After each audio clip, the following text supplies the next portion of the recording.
suis ravi d'accueillir Jean-Marie Souclier, qui est le président de Sogenial. Bonjour Raphaël.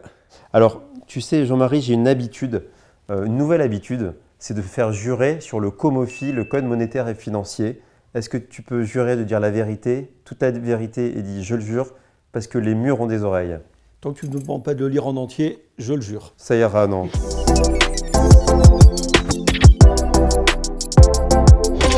Alors, première question, tout simplement, est-ce que tu peux présenter la société de gestion Sogenial? Sogenial Immobilier est une société de gestion de fonds immobiliers, bien évidemment. On gère des SCPI, mais aussi des OPCI, des club deals, des SLP, des FCPR. Et on a vraiment cet ADN de gérer à la fois des fonds professionnels et des fonds grand public. On gère aujourd'hui principalement 4 SCPI pour le grand public et un GFI. L'ensemble de notre gestion représente environ 1,2 milliard sous gestion. Un beau volume d'encours.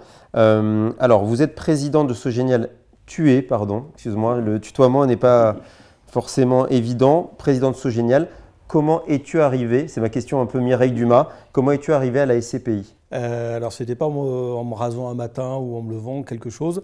En fait, j'ai grandi et j'ai commencé à travailler avec Gérard Offray, qui était un des pionniers de la SCPI et qui avait fait beaucoup de SCPI. Alors, je suis arrivé après cet épisode, mais c'est vrai qu'on a travaillé sur pas mal de sujets. On a fait de l'investissement immobilier, on a fait du capital investissement. Et puis, à un moment, on avait toujours cette âme d'entrepreneur tous les deux et de travailler et de faire des projets. Et on s'est dit qu'assez naturellement, on allait revenir à ses premiers amours et un métier que moi, je voyais beaucoup et qui m'intéressait beaucoup, qui était la SCPI. Et donc, en 2012, on a pris un agrément de gestion et en 2013, on a lancé notre première aventure, Cœur de Ville.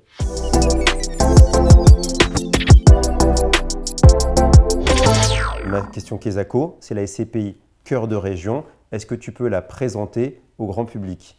Alors, Cœur de Région, c'est une SCPI dite régionale diversifiée qui investit en France et en France exclusivement. Donc, son sujet, c'est d'investir dans des actifs immobiliers diversifiés, commerce, bureaux, activités, dans les régions françaises, l'ensemble des régions, à peu près à l'exception de la ville de Paris, puisque c'est assez compliqué d'investir avec des bons rendements.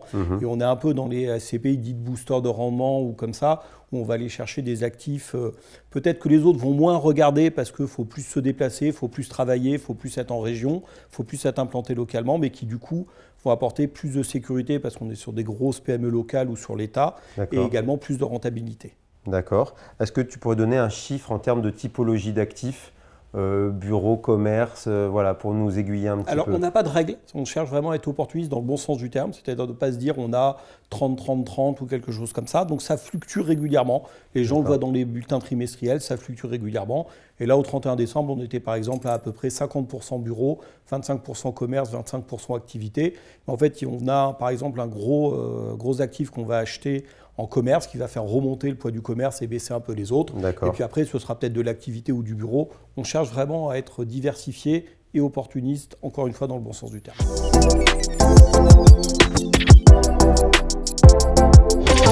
Alors maintenant, c'est la question cash, la question qui intéresse les clients. C'est combien ça a rapporté en 2023, puisque maintenant l'année est finie. Est-ce que tu aurais un pronostic pour 2024? Alors, on a commencé 2023 en se disant qu'on allait faire entre 6,10 et 6,20 de rentabilité, de rendement. Voilà, on a toujours des fourchettes parce qu'on peut avoir des petites mauvaises surprises ou plutôt des petites bonnes surprises. Et finalement, on va être dans les bonnes surprises puisqu'on va finir avec 6,20 de rentabilité sur cet exercice et on va se fixer la même fourchette finalement pour 2024, entre 6,10 et 6,20 pour l'ensemble de l'exercice.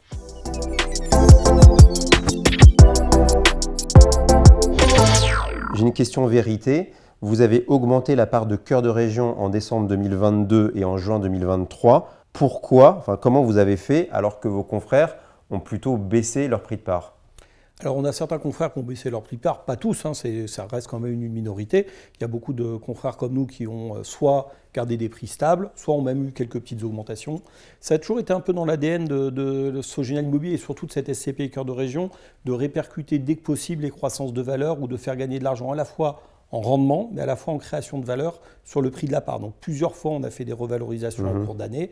On a continué jusqu'au mois de juin parce que ça nous paraissait correspondre à un état du marché à l'instant T. Je vous avoue qu'on s'est un petit peu calmé sur la fin de l'année. On aurait pu en faire une deuxième. On a préféré rester prudent et serein dans des périodes un peu turbulentes, un peu mouvementées, où même si nous, on n'a pas spécifiquement de problématiques sur la valorisation de nos actifs, on préfère rester prudent et rester flat sur la fin de l'année. Très clair, merci. Alors, je suis obligé d'être un peu plus précis là-dessus, parce que c'est l'inquiétude en fin d'année des clients. Est-ce qu'on a un peu une actualisation des valeurs d'expertise là en fin d'année? Et est-ce que tu peux nous confirmer donc qu'il n'y aura pas de baisse de prix de part? Alors je confirme qu'on n'aura pas de baisse de prix de part sur l'exercice 2023. Là, le prix de part n'a pas bougé et ne bougera pas dans les prochains mois. On avait fait une évaluation du portefeuille comme l'a demandé l'AMF au mois de juin, en étant le plus prudent possible, en essayant de prendre des scénarios, je ne vais pas dire catastrophe, mais en tout cas très prudents. Là, on a refait l'exercice vraiment à l'époque avec nos experts, et là, c'était vraiment les vraies expertises avec les rendus des experts, et on a même des meilleurs chiffres que ce qu'on avait au mois de juin. Donc finalement, on a un patrimoine qui est très très stable. On a une baisse entre le 31 décembre 2022 et 31 décembre 2023, on est à un mois de 1% de baisse de la valeur du patrimoine, et donc une valeur de reconstitution qui bouge finalement extrêmement peu, qui reste supérieure au prix de souscription, et donc aucun problème sur le prix de la part. Mais d'ailleurs, comme toutes nos SCPI. Parfait, très clair, très rassurant. Alors justement, j'aimerais avoir ton avis sur le marché. Comment se comportent les actifs tertiaires en région?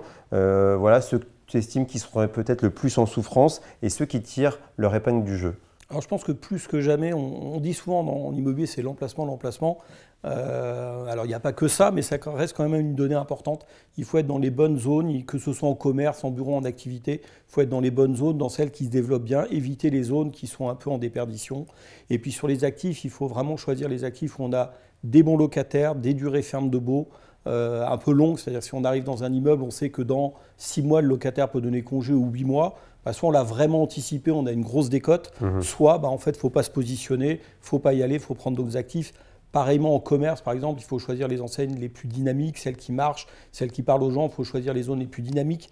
Le commerce, c'est un actif qui fonctionne très bien, qui est assez résilient finalement. La loi sur la non-artificialisation des sols va finalement donner plutôt de l'opportunité sur tout ce qui est retail park.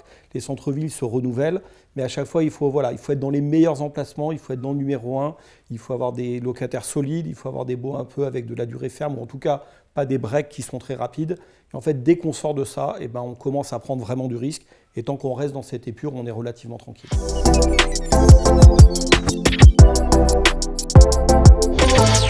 Est-ce que tu peux présenter 2 ou 3 actifs qui représentent bien la stratégie de la SCPI? Alors, je vais en présenter 2 qui correspondent bien à la stratégie, je pense. Un en bureau et un en activité. D'accord. En bureau, on s'est porté acquéreur d'un immeuble très emblématique de Bordeaux, qui est le Palier Gallien, qui est un immeuble d'environ 825 mètres carrés, totalement renouvelé, restructuré, avec les très belles moulures, les très belles dorures. Vraiment un actif très, très qualitatif, très connu à Bordeaux, qui est loué dans le cadre d'un 12 ans ferme. Alors certes, on n'a pas les rentabilités qu'on pourrait avoir en périphérie et autres, mais on a un très bel actif dont la valeur d'ailleurs ne bouge pas en expertise, donc on est confiant et certain sur notre investissement. Et à côté, je mettrai de l'activité où on va aller chercher beaucoup plus de rendement, mais aussi de la sécurité, puisqu'on a acheté à Clermont-Ferrand un immeuble de plus de 13 000 m² loué à Locapos qui va traiter donc plateforme de traitement de colis qui est capable de traiter jusqu'à 250 000 colis par jour, qui vont être répartis dans plus de 8 départements autour, avec des installations extrêmement coûteuses en termes de machines de production et de traitement de colis, donc ils vont être assez compliqués à déménager, donc un locataire très pérenne dans la durée. Et en fait, ça va être ça l'ADN de notre SCPI, ça va être à la fois de se positionner sur des actifs extrêmement beaux, extrêmement qualitatifs, qui vont faire une vraie valeur de portefeuille sur du très long terme, et à la fois sur des actifs avec plus de rentabilité, mais sur une rentabilité sécurisée, parce que si on prenait que sur 2-3 ans, il n'y a pas d'intérêt, donc avec des baux de longue durée, où on se dit que voilà, dans le temps, on va arriver à créer, à garder beaucoup de valeur, et avoir également quelque chose dans l'immeuble, parce que je disais, il faut être aux meilleurs endroits. Là, on a finalement la technologie du groupe La Poste dans cet immeuble qui nous permet d'avoir une pérennité et une sécurité sur du long terme.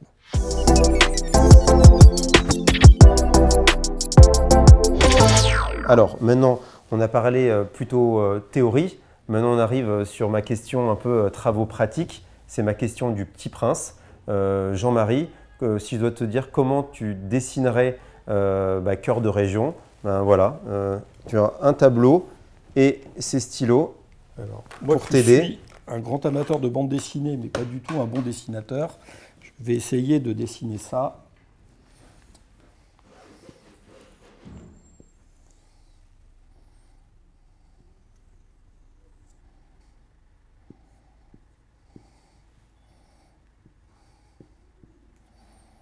Allez, on va essayer de garder ça. Allez. Alors, est-ce que tu peux présenter ton dessin ? Alors, je vous ai fait une balance où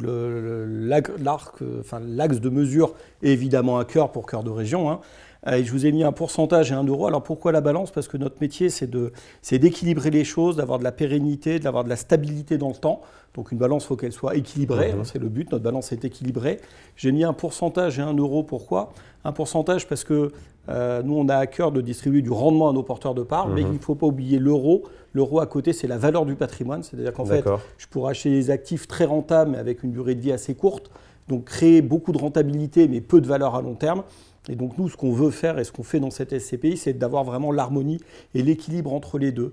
L'équilibre entre le rendement et la rentabilité, entre la distribution, la valeur du patrimoine, entre finalement le porteur de part et le patrimoine. Et c'est ça qui est très important. On va privilégier autant notre porteur de part avec la distribution qu'on lui fait que son patrimoine et donc son long terme avec la capitalisation qu'on va faire et la qualité des actifs qu'on achète. Un couple rendement-risque le plus optimisé. Et le plus égal possible. Et voilà, on cherche à avoir une balance très équilibrée. Et bien justement, je peux rebondir parfaitement après cette question. C'est ma question punchline. Cher Jean-Marie, si tu devais résumer en une seule phrase cœur de région, ce serait quoi? Finalement, je vais synthétiser ce que j'ai dit juste avant. Cœur de région, c'est la stabilité d'un patrimoine de qualité. Très bien, parfait. Quelles sont tes bonnes résolutions pour 2024 pour cœur de région? Notre bonne résolution, parce que c'est les miennes et celles de toute la société de gestion, ça va être de s'engager dans la voie socialement responsable et donc de l'ISR. Et donc notre vœu pour cœur de région, c'est de faire labelliser cette SCPI au cours du premier semestre 2024 et de pouvoir dire donc, dans quelques mois que cœur de région a son label ISR. D'accord, très bien. Maintenant une question un peu plus personnelle. Tu es donc président de Sogenial en tant que chef d'entreprise. Quel conseil donnerais-tu à quelqu'un qui en a un peu fatigué du salariat, qui aura envie de tenter l'aventure de créer une société? Voilà. Qu'est-ce que tu lui dirais? Ce que je lui dirais, c'est que ce qui est le plus important le matin quand on se lève, c'est d'aller faire un travail qu'on aime. Donc s'il n'aime pas celui qu'il fait aujourd'hui ou les conditions dans lesquelles il le fait, il faut qu'il trouve les bonnes conditions pour le faire, il faut qu'il trouve le métier qu'il a envie de faire, c'est le plus important. Et dès qu'il aura vraiment défini ça, il faut foncer.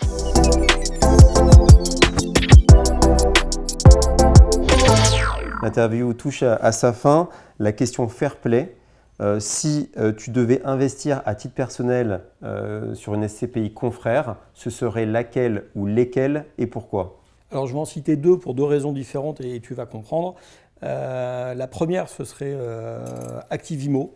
Dans les deux, la logique, c'est comme nous, on fait déjà du régional diversifié, que je suis bien sûr, ou de l'européen diversifié investi dans mes SCPI, c'est d'aller chercher plutôt de la SCPI thématique. Donc j'irai chercher de la logistique avec Activimo. Pourquoi Activimo? Parce qu'en fait, c'est une société, c'est des gens qu'on connaît depuis longtemps, qui sont historiquement des vrais professionnels de la gestion de ce type d'actifs et qui, forts de leur expérience dans ce métier-là, sont passés à la SCPI et ont créé cette SCPI.